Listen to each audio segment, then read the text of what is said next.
key to America's national security and our economic security. The outcome of this race, it directly affects military competitiveness of the United States of America versus China. It is that black and white. And because AI works to improve other AI, this is a very unique race where the further you get ahead, the further you get ahead. This committee worked hard to get smart on all things AI, otherwise known as the AI stack. We've heard from those who make chips, those who make the machines that make chips, those that model chips, those that use chips. And that will continue through the next year. It is a fact that the AI arms race directly impacts our military competitiveness with China. That cannot be disputed. Among many capabilities, advanced AI enables military command and control. AI powers intelligence. AI powers surveillance. It powers cyber operations. AI powers analysis and data crunching. It powers autonomous weapons and nuclear modernization. AI dominance can decide who sees first, who decides first, and who strikes first. Those are some of the stakes. The United States of America is in the lead. We have an advantage over China. We know the pitfalls if China has an advantage over us. But in this circumstance, we have a clear advantage. That advantage did not happen by accident. America has amazingly creative people in amazing companies that innovate and continue to further advance the capabilities within our borders and beyond, in AI and 1,000 other spaces. Right now, America is ahead. Right now, chips made by American companies are the best in the world. Right now, America's cloud companies power AI worldwide. Right now, our models dominate global markets. That dominance is because of our nation's inventors and thinkers and entrepreneurs. But that dominance cannot be taken for granted as China tries to catch up. Why? Because these chips, they're not just kids playing video games on an Xbox, playing war games. They affect real wars, real weapons, real war powers, and they will be a part of bringing about real casualties. If anything, this is the highest of compliments. NVIDIA has made such good chips that if they were sold freely to the CCP would likely overtake us in the AI arms race. NVIDIA's chips are so much better than what China can make themselves that Chinese AI labs desperately want as many of these chips as they can get their hands on. That's a quantifiable fact. And Xi Jinping hates how badly that they need our chips. The evidence is already clear. When President Trump first imposed export controls back in 2019 by blocking the most advanced chip-making tools to China, our lead grew. Why? Because China cannot produce cutting-edge AI chips at scale. They can't do that. What does that mean? It means, number one, their chips are crappy compared to what Jensen Huang makes. And number two, if they try to make 100 of them, they're lucky if they get 30 of them to work. China is doing everything that they can to catch up and dominate us. So instead of our cloud companies dominating global markets, it would be China. Make no mistake, if China buys a chip, they are buying it so they can take it from an American company, or they are buying it to put a Chinese company ahead of an American company, or they are buying it to make the Chinese military better than the United States military. That is their goal. Instead of the U.S. military having the AI advantage, the Chinese military would have the AI advantage. Just this month, Secretary of War Pete Hegseth announced the Department of War's AI strategy that said point blank, AI will redefine the character of war over the next decade. Our secretary demands 21st century technological supremacy in AI, hypersonics, and drones. Our oversight needs to keep pace with the challenge we are facing. That is why I wrote a bill called AI Overwatch that ensures our cutting-edge AI chips cannot be used by the Chinese military. It is modeled after what we already do on foreign military sales. The principle is the same. When an export shifts America's military advantage, Congress has a role to play. Advanced chips absolutely shift military advantage. AI Overwatch would include chips with those same guardrails and those in future advanced chips. As chairman of the House Foreign Affairs Committee, I have to review all military sales. When it comes to who we sell a fighter jet to, or who we might sell a fighter jet engine to, or a missile that would go on the wing of a fighter jet, or the avionics for a fighter jet. We review all of those things. If there is a potential sale of a military enabling chip to anybody, Congress needs to have oversight of that. When we are talking about what's going on with AI, chip dominance, cloud dominance, model dominance, we're talking about private companies in places like China that are purchasing chips for applications that will ultimately assist militaries of our foreign adversaries. Not every chip sale is a military sale. Many of them are. When we're talking about chip sales, we're talking about private companies, in many cases, like DeepSeek or Alibaba or Tencent, among others, that are direct contractors working for the Chinese Communist Party, working to advance military dominance, working for the Chinese military, working to make their military more dominant by buying our chips. It's not complicated. It's that simple. Should Congress have oversight when selling missiles to other countries? Yes. The same should be said for chips. We want to enable the greatest AI capabilities for the United States. The Secretary of War laid it out plain for AI acceleration in the 21st century. 21st century technological supremacy. That is what AI Overwatch is about. That is what this hearing is about. AI acceleration strategy for America, for the 21st century, for supremacy for America. I want to thank our witnesses for joining us today. Your insights will help us fight this fight, and I look forward to today.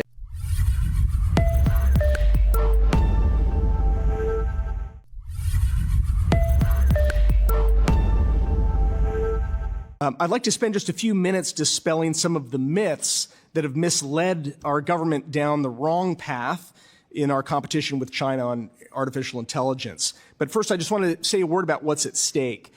Imagine if the question before you today was whether to sell China the propulsion systems that make our nuclear submarines stealthy, or to debate whether to sell China a prototype of our F-47 fighter so that they could reverse engineer it, or to help Beijing paralyze our power grids through cyber attacks. We'd all laugh at the premise that there's anything to debate. Yet the United States has effectively taken a step toward all those outcomes and more by relaxing export controls and preparing to sell China the advanced chips that they need to try to surpass us in artificial intelligence. The security implications are clear.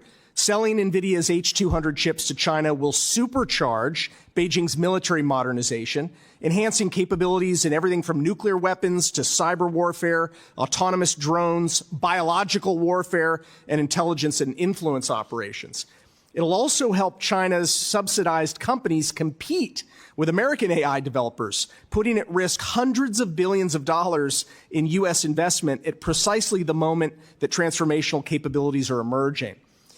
And AI isn't just a pivotal technology, it is the pivotal technology that will determine whether the United States and its allies or an axis of totalitarian regimes lead in virtually all technologies, military and commercial. President Trump has made clear he wants to win this competition. His team, however, may not be aware of how damaging the administration's decision to sell to China H200 is to that goal. The first task is to obliterate faulty arguments that have put U.S. policy on the wrong track.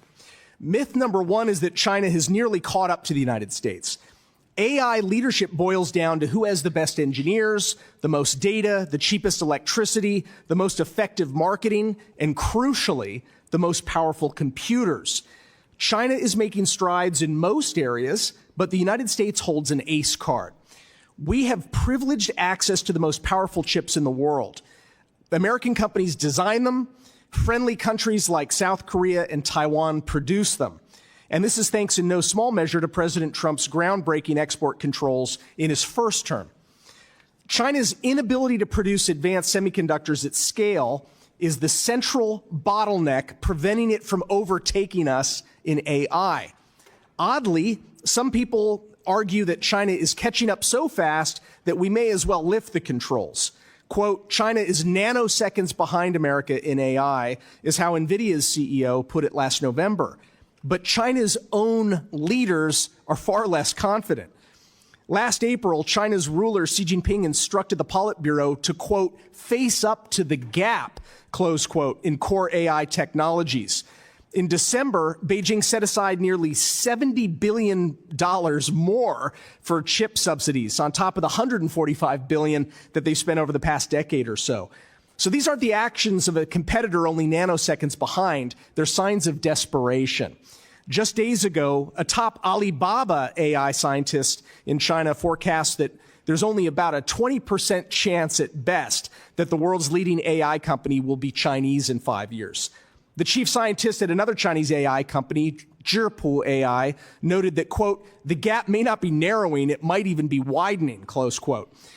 Leading Chinese chip company Huawei can make only a fraction the number of chips as its closest Western competitor and with only a fraction of the computing power. The second myth is that we can make China addicted to U.S. chips. Beijing utterly dismisses that premise. Quote, even if we introduce NVIDIA chips, our determination to pursue independent innovation will remain unwavering, is how the vice chairman of China's Semiconductor Industry Association put it last week. He continued, quote, the purpose of importing those chips is to catch up better, and catching up will eventually lead to running alongside or even taking the lead, he said. In other words, Beijing views NVIDIA chips just as a stopgap to help it leapfrog the United States. Finally, is the myth that we've already lost the AI race. This is in some ways the most dangerous myth, this idea that China's momentum is unstoppable and that America should accept decline. This is defeatism. America still holds the high ground. Our companies design the world's most advanced chips, and they dominate global cloud infrastructure. Here's quickly how to keep it that way. First, let China's leaders struggle to reinvent the wheel. If China wants to spend hundreds of billions of dollars to stay in second place on chip making, they should be our guest. The Soviets made the same mistake trying to replicate Ronald Reagan's Star Wars missile defense. Second, reverse the decision to sell China advanced AI chips. Congress needs to put guardrails in place so that this mistake can't be repeated. Third, get our allies to level up. The Netherlands and Japan still sell advanced semiconductor manufacturing equipment to China long after U.S. firms have been prohibited by Washington from the China market. So we need to push allies to match our export controls fully. Thanks so much for the opportunity.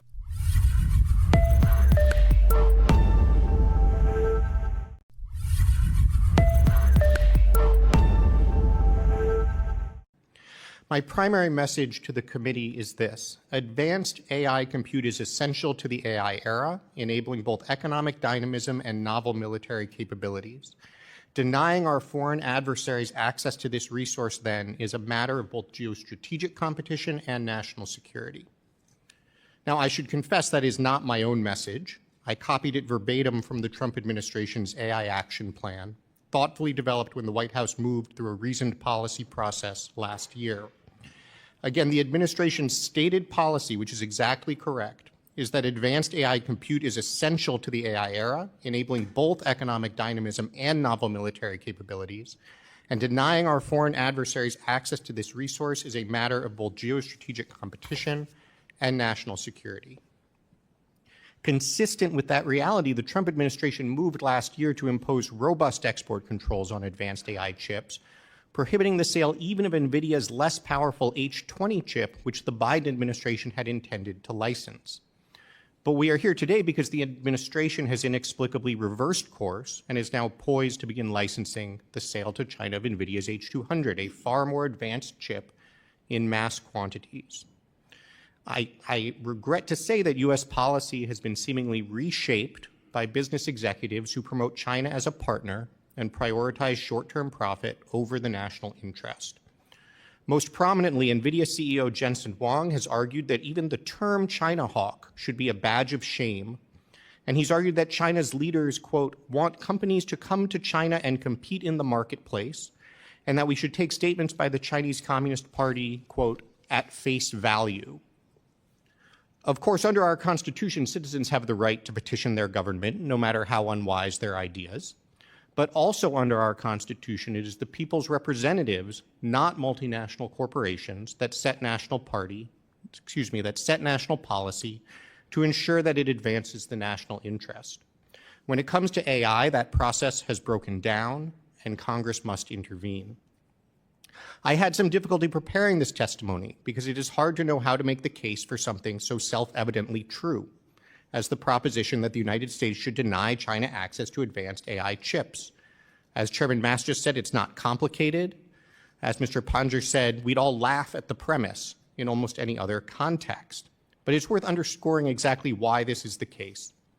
First, the total amount of computational power available in a country is quickly becoming a key determinant of its technological capabilities for both economic and military purposes.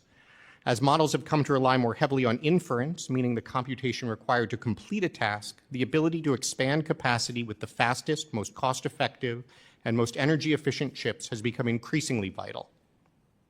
Second, as you've heard, the United States holds a decisive advantage over China.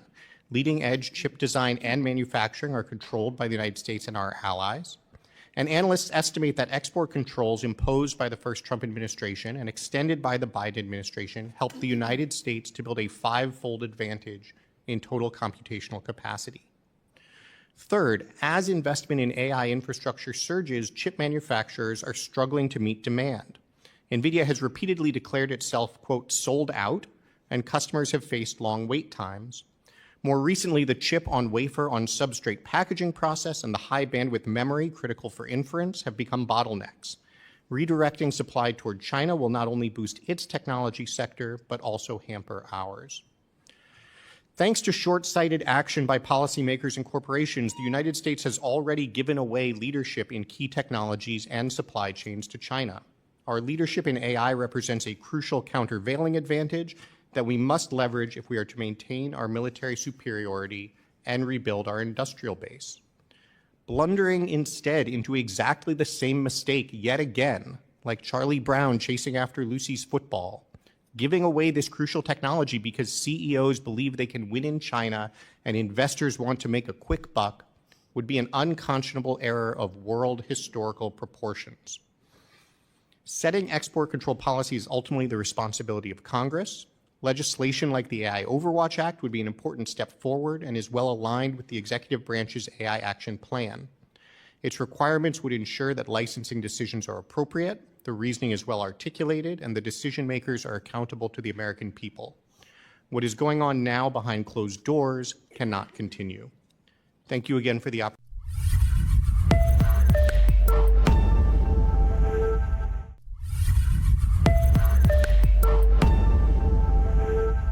I've been privileged to serve our country on national security issues for most of the past 17 years.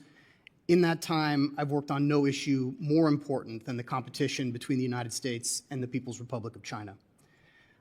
I actually arrived in Hong Kong in 2001 during a time of what felt like great promise. The story since then has become infinitely more complicated, and I need not reprise it all here. But suffice it to say, many of the assumptions about China's trajectory and intentions of that period proved wildly optimistic and just plain wrong. Most consequentially for today's hearing, more than a decade ago, the Chinese government embarked upon a concerted effort to dominate the emerging technologies of the future, as well as their supply chains. The goal was to make China less dependent on the rest of the world, while making the rest of the world more dependent on China. The PRC's Made in China 2025 initiative and related policies were a blueprint for achieving technological primacy. And now that the year 2025 has come and gone, we can see the profound and problematic impact these policies have had all too clearly. Across these areas where China's trajectory has defied American expectations and challenged important U.S. interests and values, our country has benefited from the emergence of a new bipartisan consensus for which the first Trump administration deserves genuine credit, updating U.S. assumptions and strategies to make competition the hallmark of U.S. policy toward China. The Biden administration built on key elements of our predecessor's approach, including by treating competition with China, particularly in the military and critical and emerging technology domains, as a top national security priority. Specifically, the Biden administration supplemented the Trump approach in at least two important ways: by working with this body to provide infusions of capital to our industrial base, and by enhancing our alliance relationships, particularly in the Indo-Pacific, as a force multiplier for American power and influence. One of the main reasons the United States has been able to mount this meaningful, if much needed, and still unfinished response to the threats posed by China is sustained, strategic, and bipartisan policy work across multiple administrations and both the executive and legislative branches of the government. Ultimate success, however, is far from secure. The stakes of U.S.-China competition have only grown higher, and the most hotly contested area determining who eventually prevails will be this intense technology competition between the world's two leading powers and the economic and military strength that flows from it. Alongside the policy initiatives I've already described to promote American advantage in core areas of technology, the first Trump and Biden administrations also sought to protect America's lead in key areas of this race by placing controls on the most important inputs that fuel it: advanced semiconductors and the tools needed to fabricate them. Like other areas of economic statecraft, such as sanctions, export controls are not a one-off fix. They require relentless vigilance, iterative adjustment, and, when necessary, escalation. And importantly, they are strongest when both the executive and legislative branches of government reinforce each other's actions to maximum effect. Here again, the first Trump administration deserves credit for taking the first steps with our allies on export controls, and the Biden administration built on this effort, coordinating with allies and partners to impose comprehensive multilateral restrictions on the most advanced chips and tools. Perhaps the best indication that this approach has generally hit the mark is that in both public statements and private conversations, Chinese officials gradually elevated U.S. technology restrictions from what felt like a secondary concern to the very top of their grievance list, alongside core interests such as the future of Taiwan. Over time, the PRC increasingly sought to link such national security issues to other areas of mutual tension, such as the various economic and trade disputes between our countries, a linkage that the Biden administration rejected, adhering to a principle that national security necessities were not up for negotiation. This is particularly true for AI chips, nearly all of which are designed and sold by American companies, and the advanced semiconductor manufacturing equipment needed to make them, where U.S., Dutch, and Japanese companies dominate the market. Together, these technologies enable the U.S.'s most important remaining advantage in the AI race: a substantial lead in compute needed to train and operate large language models. China's leaders increasingly see AI as not just one of many technology priorities, but as the critical technology that will enable their economic and military ambition. And I am aware of no evidence that suggests China has any intention of slowing down its breakneck push to indigenize chip production, even if and as it acquires more capable US AI chips in the meantime. So for many reasons, now is not the time to take our foot off the gas or to replicate the sort of complacency and overconfidence of a bygone era, only this time with far less margin for error and higher stakes. The PRC's success in this race will enable it to extend its military power and influence across the region and beyond in ways inimical to our interests, if not our way of life. Thank you again.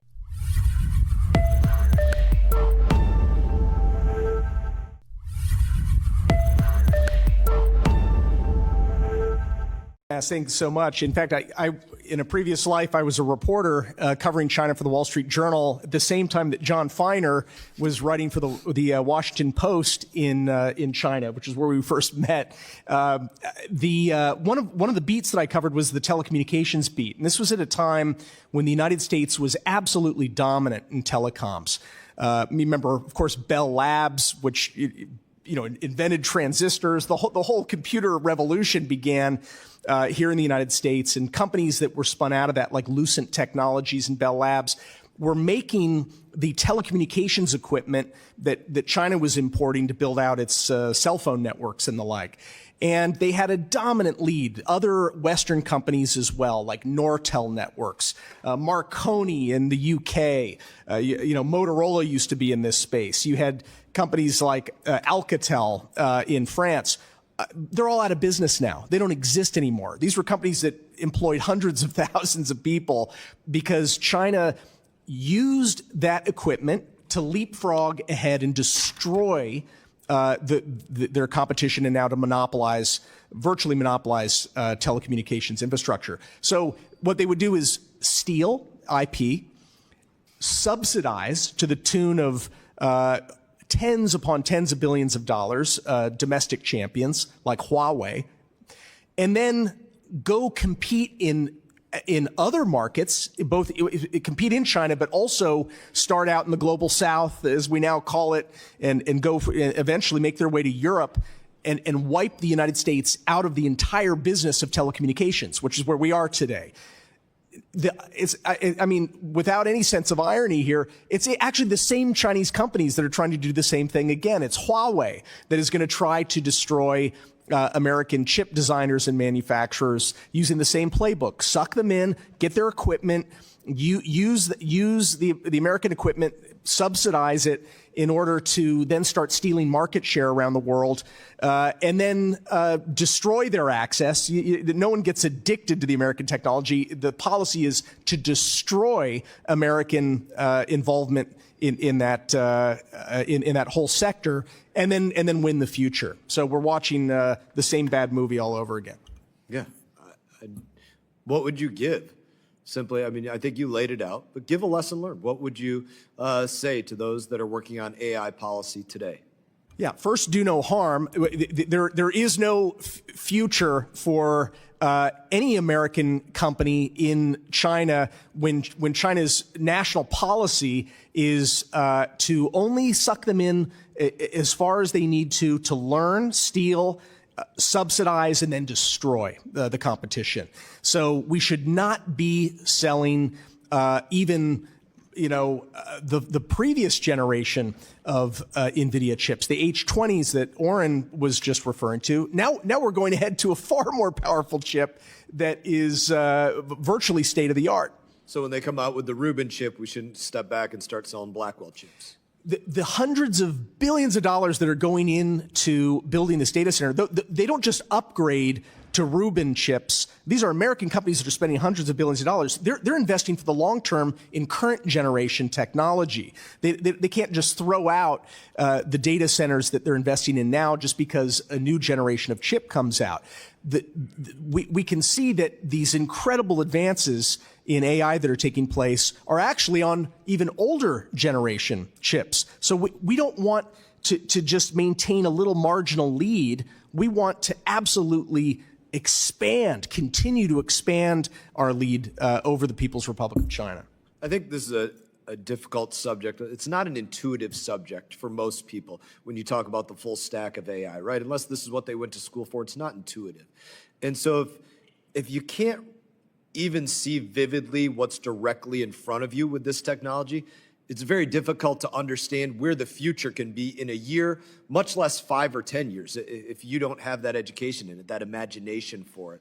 So take that and tell me, what are the risks that we face in the future? Where can we get to that most people aren't even tracking that this could bring us to this place in the future? Yeah, I think we have to be humble to your point about thinking that we can see how far China could go if it had really advanced chips, or assume that they can't catch up. Gordon Moore, the great genius who helped, he created Moore's law that said that chips will shrink in size and expand exponentially every 2 years in power. I was watching a documentary. Even he, the guy who created, in many ways, the computer era, didn't realize that personal computers were going to become a thing. He was building chips at the time for big mainframes. So, the whole revolution that he brought about, he couldn't even see the implications right in front of him until after things started to move. So we don't want to give Beijing the chance to surprise us and to go beyond our imagination, because there's no such thing as civilian in one compartment, civilian uses, and then military uses in another. China has a national strategy called military-civil fusion. It's literally national policy that all civilian and commercial technology must serve the interests of China's military modernization. Thank you. Representative.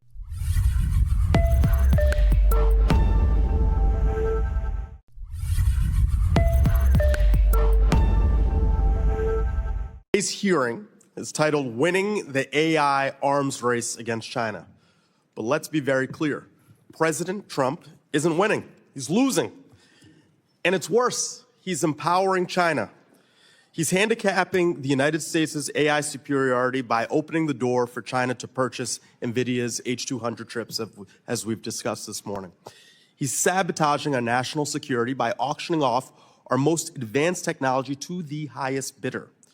And his aggression towards Venezuela and Greenland is creating a dangerous permission structure for Chinese and Russian aggression towards Taiwan and Ukraine. Misstep after misstep, Trump keeps stacking the deck for China and against the United States. Now, while the president pushes problematic policies, we must work across the aisle in the spirit of bipartisanship that you've articulated this morning, witnesses, to actually out-innovate our enemies and win this race. This is not about ego. It's about technological superiority on and off the battlefield. It's about protecting U.S. innovation. It's about growing American jobs. And if we want to win the AI arms race, we must be thoughtful about how we protect our advanced chips, period. I'll start with Mr. Pottinger and go down to each of our panelists. Do you agree with this statement, yes or no? H200 chips are the building blocks of AI superiority and are integral to modern military applications. The country that controls these chips will control AI technology. The country that controls AI technology will control the future. I agree with the spirit of that comment, yes. Mr. Cass? Yes, likewise. Same answer for me. That's a quote directly from Trump's Department of Justice, released mere hours before the president announced his approval of H200 chip sales to China. I ask for unanimous consent to enter this press release into the record. Why did the Department of Justice contradict the president? Because it's the truth. And because the Justice Department had rightly just shut down a smuggling ring that illegally exported H200 chips to China. Trump's own Justice Department believes that Chinese access to H200 chips will damage our national security. And I agree. That's why Ranking Member Meeks and I demanded Commerce Secretary Lutnick provide us with the rationale for the approval of the sale of these H200 chips and details on how the approval will be implemented. Yesterday, the Bureau of Industry and Security went one step further and made it easier to sell H200 chips to China by easing its license review policy. The H200 chip has 6 times more processing power than the current U.S. export controls to China. It's truly like Trump is handing our opponents our coordinates in the middle of a battle. Why are we giving up our advantage?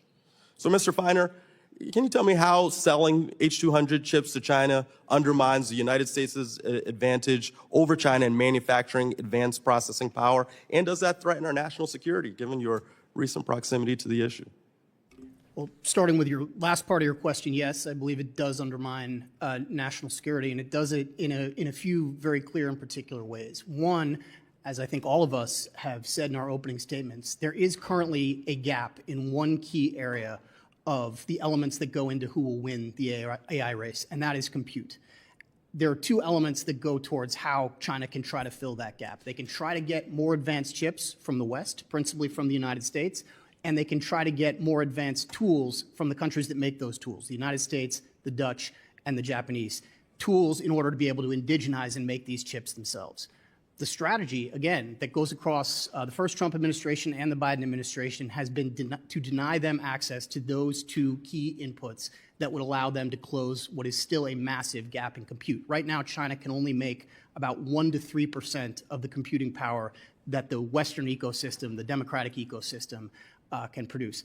I can't think of any good reason why we should allow them to fill that gap, given the role that AI plays in any number of national security areas. Matt did a very good job, Mr. Pottinger, of articulating them, but they go towards how AI will be a key factor in military technology, in intelligence technology, in biotechnology that can be used to develop novel pathogens and weapons, in cyber attacks, and there have been a number of recent disclosures in that space that can be enabled by AI, especially AI backed by massive compute. So I think the answer to your question is overdetermined, but that's my answer. Well, I hope the subheadline of this hearing and the message of the Trump administration should be, I can't think of any good reason.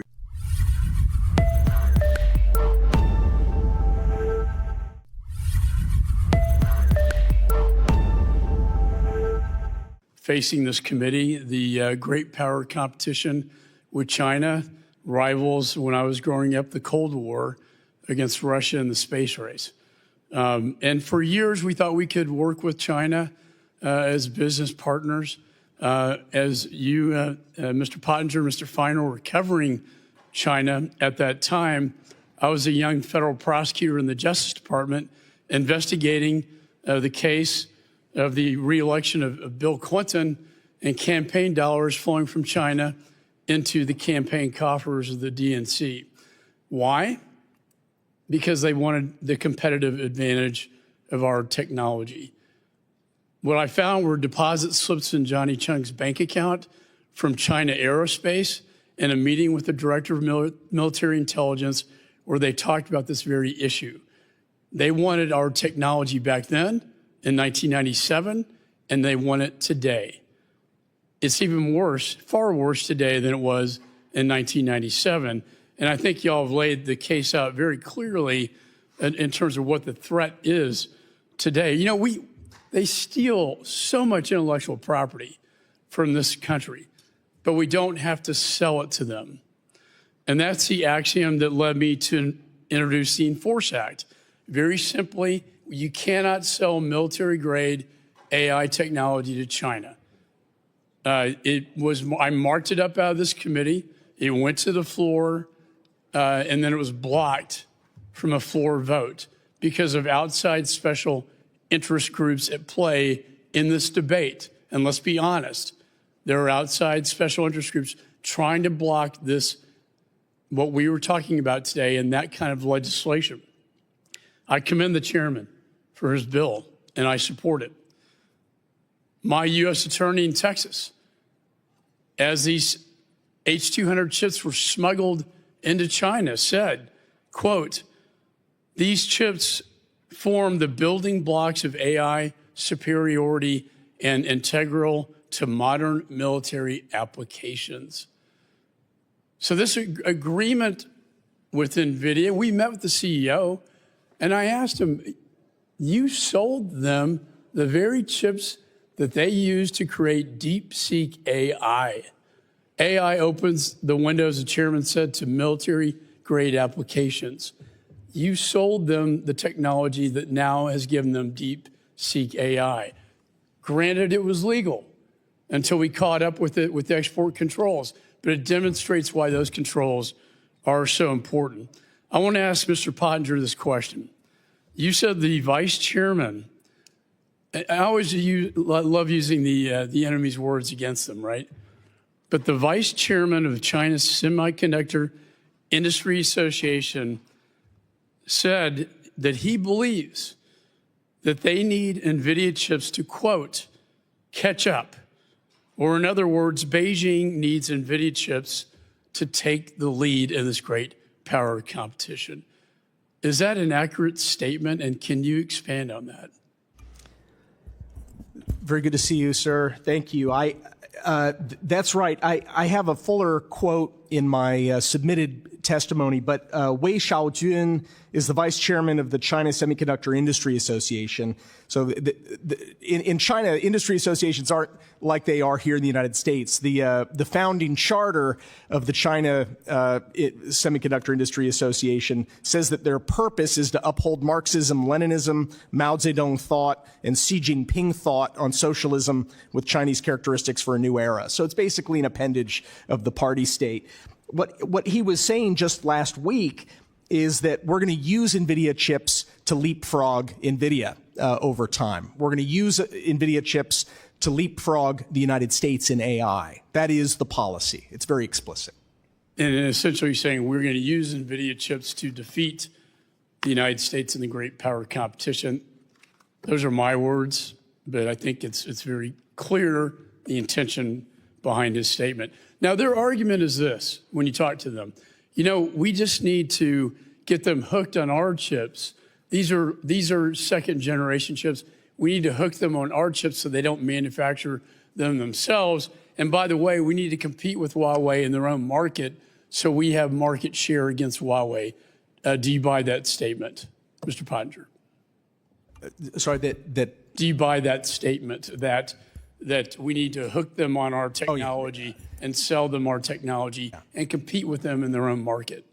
China's leaders, in their own words, utterly reject the premise that they will allow their country to become addicted. And by the way, Chinese companies have, from what I'm reading, have ordered 2 million of these chips.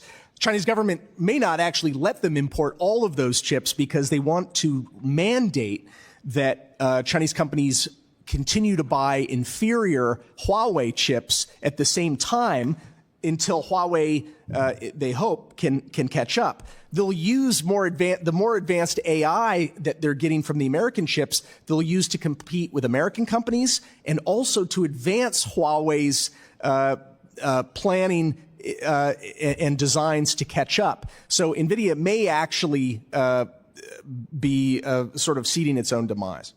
Anytime we compete with China in their own market, we lose market share. I yield.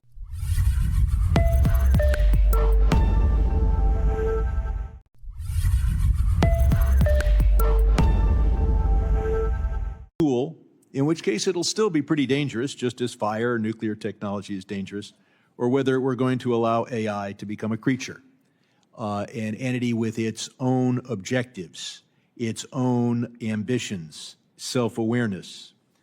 Now,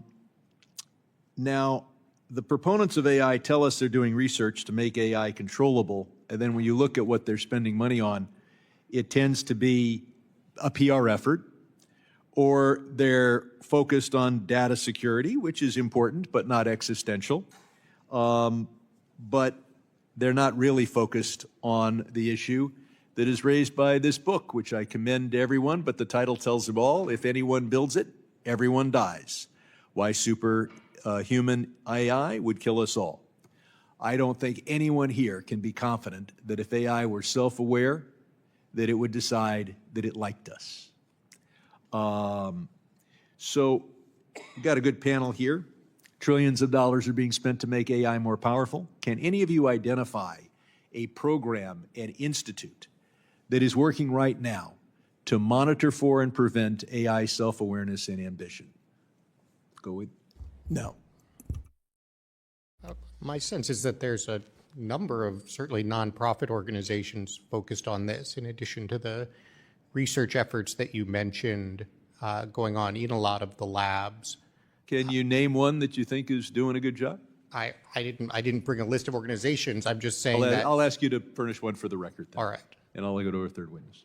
I can't name one. I do personally believe the most important decisions in this space are going to be made by the corporate actors themselves who lead these companies and by the U.S. government that will have to decide where to draw policy lines. Well, the U.S. government has already made apparently the decision to send the most advanced chip to China as long as we get a 15% rake off the top. And that's the entity that's got public interest at heart, at least to some degree. Nobody makes their stock price go up by saying we're going to spend 1% of revenue to prevent AI from being self-aware and ambitious. I would commend to my colleagues. I've introduced a bill, and I could really use some co-sponsors, and it's called the AI Research and Threat Assessment Act that gets the National Institutes of Standards and Technology, NIST, to begin programs on how to monitor for and prevent AI from becoming self-aware, ambitious, having its own goals. Because while some of the people worried about this talk about stopping AI research, that isn't going to happen. This hearing illustrates that. The only way we avoid what this book is talking about is if we get the benefits of AI, but we make sure that it is not self-aware or does not have its own objective.